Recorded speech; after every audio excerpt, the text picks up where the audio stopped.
Hey guys, coming at you today with a super simple recipe to hopefully stop you from sneaking that Halloween candy this year. A super low carb, high protein, customizable candy bar recipe.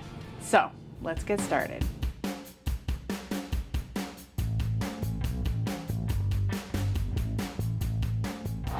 Hey everyone, welcome back. If you're new here, thanks for joining me.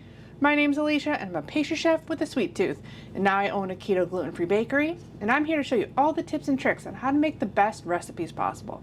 So if you enjoy my content, please hit the subscribe button down there, give the video a thumbs up, leave me comments, and share with all your friends and family. It all helps me help you make the best recipes possible and bring you new videos every Saturday. Today, what my keto meetup group deemed them some damn good keto bars and a super simple recipe, and you can literally add whatever you want to this. Basically, I'm just going to give you some tips and tricks so that it comes out perfect every time. Even if it doesn't come out perfect, it's still delicious.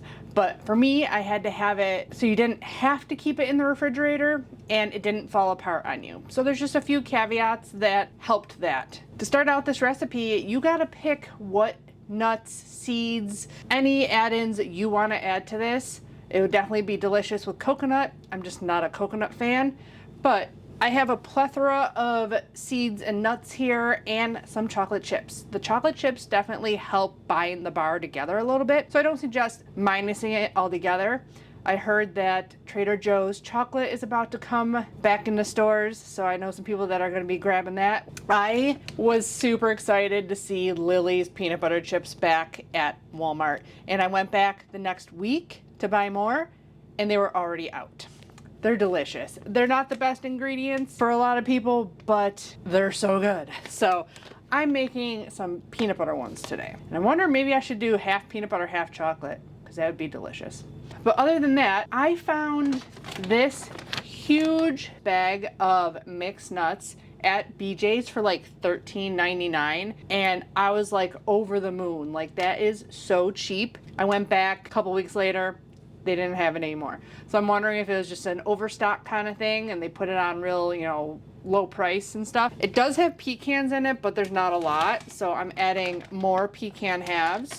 I wanted some more low carb options in this, so I chose pepitas or pumpkin seeds, and then I wanted to round it out with a little bit of a smaller seed. You can definitely use like chia or flax or something like that. I like the texture most of Hemp Hearts, so that was the last thing I chose to put in this, and they're really good omegas and protein and stuff like that. That's what I chose to put in these bars. The main thing to keep in mind for this is the amount of nuts, so the same kind of measurement I do, which I do it, obviously I weigh it on a scale because it's just so much easier than trying to do cups of things because they're all different shapes and sizes, and having them all kind of similar sizes, just so that they're all small enough to be coated in the allulose syrup we're making and for them to stick together better, because when they're big they tend to not grab onto each other and then the bars end up falling apart. But that's just an extra step that I am taking because I want them to look perfect. I am going to preheat my oven to 350 just because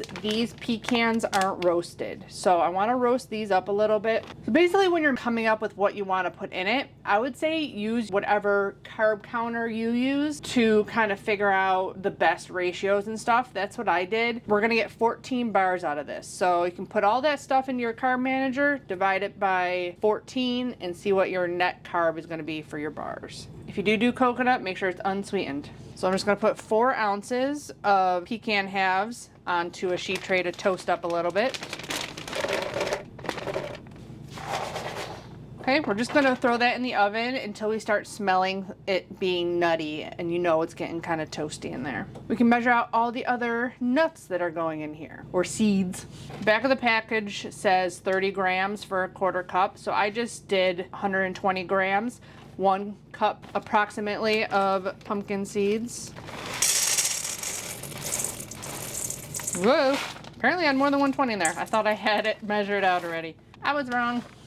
To that, we're going to add 1 serving of the Hemp Hearts, which is 3 tablespoons or 30 grams.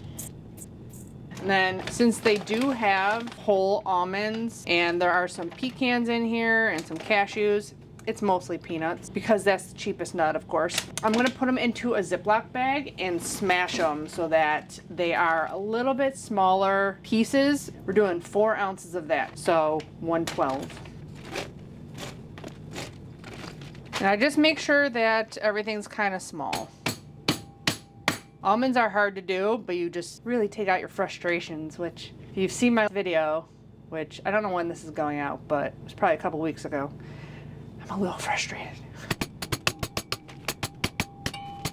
Now you just want to make sure the peanuts are like not full peanuts. Something, oh, it's this and that. Whole almond. You always just do a little crush like this. So basically this is gonna be very similar to like a payday, where it's like that nougat caramel kind of consistency with peanuts, but it's gonna be all mixed in. It's delicious. Okay, that should be good. You can leave some chunks of peanuts. They're not super huge. You just want to make sure the almonds are really broken up. And you can make this much easier by getting slivered almonds or pecan pieces and stuff like that. I just buy the cheapest I can find. Go, that's all mixed up. Gotta add our pecans when they're done. While the nuts are roasting up, we can get our sugar syrup ready that we're gonna be mixing all this together with. That's gonna make this a candy bar. We need 2 ounces of, I use salted butter in our pot, 56 grams. I just weigh it out, 4 tablespoons or a half a stick. And put that on the stove for now. And then I've been working with allulose and inulin, and I believe it does help this stay more solid at room temperature. Like normally when you cook allulose into like some kind of syrup, it stays very like liquidy, even in the fridge or out on the countertop, like even if you get it to like a stiff, thick syrup. So I found that adding the inulin definitely helps that. I'm gonna continue to experiment with how much inulin we can add and what it does to like my caramels, like my soft and chewy caramels and stuff like that. For this, we do 100 grams of allulose and 1 tablespoon of inulin. I started buying Duralife because it's cheaper than Keystone Pantry, which is what I had been using, because I was concerned with consistency. But now that Keystone Pantry has been very inconsistent, might as well buy the cheaper allulose. So that's what I'm doing. It is what it is with our keto ingredients, I guess. Can't get any consistency. So a half cup plus a tablespoon. Normally 1 cup is 160 grams. So that's why I just say to weigh everything out, because if the grind's not consistent, the weight's not gonna be consistent in cup measurements. It's frustrating. 100 grams. I don't think this particular recipe is going to be too hindered if you're off by a bit, but I'm just saying for future reference, 1 tablespoon or 10 grams of inulin. It was 9. And we're just going to whisk that up. The only reason we're not putting it straight in the butter is to whisk the inulin in with the allulose so that it doesn't clump too bad when we're cooking it. I'm smelling my nuts. I should probably pull those out. I live dangerously without setting a timer. And then there's only 2 more ingredients besides whatever chocolate chips you want to use, which 4 ounces of a chocolate chip. I'm using specifically one that is 1 carb per half ounce. These I feel like used to be higher carb. When they came out last year, I believe they were 2 or 3 carbs per half an ounce, which is why I didn't use them in many recipes. Then 1 teaspoon of vanilla extract. And then to boost up the protein a little bit, I added a little bit of unflavored whey protein isolate. You don't have to do this. So each bar is 8 grams of protein if you use all the stuff I'm using in this bar. I tried to add more. I wanted to add at least a scoop of the protein powder, and it got too thick and wouldn't stick with all the nuts with more protein. 2 tablespoons. Oh, 4 tablespoons. So it should be a 1/4 cup, which is what this is. Gotta level it off. Why I hate measuring with cups. Gotta be too precise with your measurements here. It's just easier to just put it all in there. Put it in a bowl, measure it, weigh it out. It's so much easier. I'm gonna do 3 ounces of the peanut butter and 1 ounce of chocolate. Okay, so I pulverized my pecans a little bit. You wanna have 12 ounces of nuts, seeds. Technically, I think it's 13 because of the Hemp Hearts. But you wanna have that much in order to have the right amount of syrup to nuts and seed ratio so that everything kind of sticks together. I'll measure it out in a cup real quick, just in case you really don't have a scale. I think it's gonna be more than 2 cups, but let's see. Right up to the brim of a Pyrex 2 cup. now that everything's ready to go, I'm gonna put this on medium heat, let the butter melt. And then I'm using a silicone 8x8. It does definitely help to use silicone. And I just put 1 ounce of chips in the bottom, kind of just to make sure that there is some chips at the bottom of your mixture and it kind of holds it all together. Basically, this is like a cheat way of getting almost coated candy bars, but without having to melt chocolate and dip and all that. When we put the mixture in there, it's gonna be like 120 degrees, so these chips will melt in there. Okay, now that your butter's just about melted, heat-proof spatula, very important. Add in your allulose and inulin, give it a little stir. And you're only gonna cook that to 290 degrees. Like I always say in all my videos, laser thermometer is the easiest way to do this, for sure. We are gonna add 1 teaspoon of vanilla, so have that ready to go. Have a towel down, ready to set it on, so you can add all the stuff we need to add. And have a whisk handy. So you're not browning the allulose at all, you're browning the butter a little bit. Should be good to not have to stir it anymore. Just do little swirls around. It doesn't take long to get to 290 at all. We're already at 260 almost. If you don't have salted nuts or salted butter, definitely add a little bit of salt to the mix. Salt and sweet go together great. We're at 270 already. So I did do this without the butter in it, and the allulose didn't brown at all. So it's just the butter. But I tried adding the butter later and it really didn't work. So, okay, we're at 290. Add in your 1 teaspoon of vanilla. It will splatter, so be careful. Whisk in your protein powder if you're using it. And then pour it over your nuts. Stir it all up. Everything gets nicely coated. We're gonna let this chill for a little bit, and then we're gonna add in the peanut butter chips. I move it to a cooler area, cause like, this is warm. My kitchen is full of stainless steel, which is very cold. So I move it over, give it about 10 minutes or so until it's down to like 120-ish, and then we can add the chips in. I'm gonna clean up here and we'll finish this up real quick. Okay, I've just been stirring it and the top's at about 120. I'm gonna try something different because I'm kind of anal and I don't like the fact that I can't control where the chocolate chips are. That's the only thing that bugs me about this recipe. If you can't tell, I'm a little bit of a perfectionist, but I'm going to start by putting just a little bit down in the bottom and then put in the chips in the rest of it. I hate the randomness. Try to control the uncontrollable. That's me. Imagine how it is trying to have a toddler. You can put a little bit like that and then do a layer of the peanut chips. This is the first time I'm doing this. Last time I just threw it all in here. So you definitely don't have to do this, but okay. Throwing the rest in here. Chop it up a little bit. Try to get it in all of it. Dump it all on. Smush it all down. You want to try to pack this as much as possible. You're going to let that sit and melt for a while. It's definitely still hot. These chips should kind of melt and become one with the bar.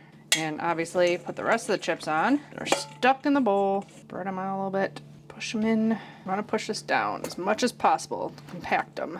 Okay, once it's all smushed down in there and the chocolate chips look like they're pretty much melted, we're gonna throw this into the refrigerator to set up completely solid so that we can slice them real easily. Into the fridge. Okay, it's time to cut some damn good keto candy bars. Been in there for about an hour or so.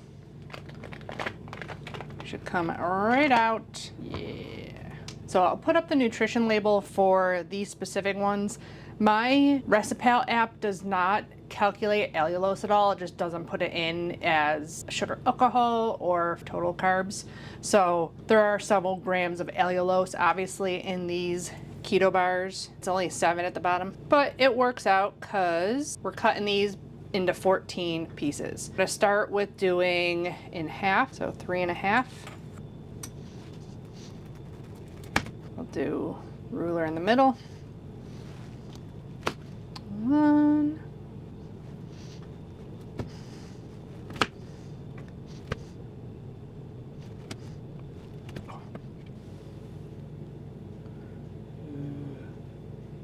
Chocolate peanut butter. Cut the rest real quick and give it a taste. They are good on the countertop. They're good out of the refrigerator. I feel like it's kind of all preference. How you like your candy bars. I keep a lot of my candy bars in the freezer or in the fridge. We'll try one of these little small guys. I'm not gonna eat the whole thing anyways because it's not even lunchtime yet. These look delicious. Chewy. Nutty. A little bit sweet. So good. So easy. So customizable, whatever kind you want to make. I'll put the nutrition facts, a Snickers bar, similar calories, ours is a little bit higher fat, way less carbs, and more protein. And it's about the same size as a regular size Snickers bar. So good. I'm gonna link up there a video all about my weight loss journey. I used to be on Weight Watchers, and for lunch in high school, I would drink a Diet Coke and eat a Snickers out of the vending machine. That was my lunch. Not exactly the healthiest way to do Weight Watchers. Alright, so I was gonna eat the whole thing and I'm almost done with it already. So good. Nutty, sweet, chewy, crunchy. Probably gonna be making another batch in time for Halloween because I know my kid's gonna go trick-or-treating and there's gonna be a bunch of delicious candy in his bucket that will be sitting there forever. And my husband doesn't eat candy, so it just sits there and taunts me. So I'll be glad to have some of these on hand. They are delicious. So I hope you guys enjoy this recipe and try it out for yourself. And it comes in handy for this upcoming Halloween, Christmas, Thanksgiving season. I'm sure anybody at any party will love having these around. Let me know down in the comments below what your add-ins are going to be for this, because the possibilities are endless. I was even thinking about putting some of my melted down keto fluff in the nuts. Peanut butter fluff chocolate. Let me know what you come up with down in the comments below. Don't forget to check out my Amazon shop page. The link will be down in the description box below, along with links to all the stuff I used in the video today. Give the video a thumbs up if you enjoyed it, subscribe if you haven't already, and as always I'll be back with more keto, low-carb, healthy meals, desserts, and snack recipes. Bye guys. Happy keto candy making!